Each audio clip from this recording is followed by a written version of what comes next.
Hello friends, કેમ છો બધા મિત્રો? તો આજે હું કંઈક નવું બનાવવાની છું. શું બનાવવાની છું, કેવી રીતે બનાવવાની છું અને કેવું બનશે એ આ વિડીયોમાં તમારે જોવાનું છે. આજે મેં બનાવવાની છું એ મારી લાઈફમાં ફર્સ્ટ વાર બનાવતી છું, એટલે પહેલી વાર જ બનાવતી છું. તો ચાલો વિડીયોને શરૂ કરીએ. 2 ટામેટાં અને 2 ડુંગળી નાના નાના કાપીને અલગ મૂકેલા છે, કેમ કે મિક્સ નથી નાખવાનું, અલગ અલગ નાખવાનું છે એટલે. અને બીજું આપણે તૈયાર કરવાનું છે લસણ અને અદરક. તો ચાલો હવે બનાવવાનું ચાલુ કરીએ. પહેલાં આપણે ગેસ ચાલુ કરવાનો છે. ગેસ પર પેણી મૂકી અને તેમાં તેલ નાખી દેવાનું છે. શાક અનુસાર તેલ ગરમ થઈ જાય પછી એમાં નાખી દેવાનું છે ડુંગળી. ડુંગળી થઈ જાય એટલે એમાં નાખી દેવાનું છે લસણ.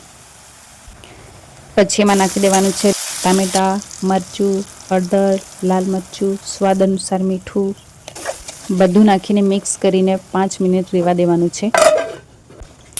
ટામેટાં થઈ જાય પછી પાણી વેરવાનું છે, અડધો ગ્લાસ જેટલું.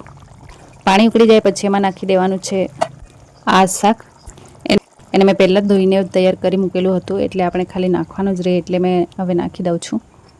શાક નાખીને મિક્સ કરીને 6 થી 7 મિનિટ રહેવા દેવાનું છે. શાક થઈ જાય એટલે એમાં નાખવાનું છે આ મસાલો સ્પેશિયલ શાક માટે જ આવે છે, એ હું યુઝ કરું છું. અને સાથે સાથે અદરક પણ નાખી દેવાનું છે. આ શાક મારું તૈયાર છે અને કેવું બન્યું છે એ તમે મને કોમેન્ટમાં કહેજો.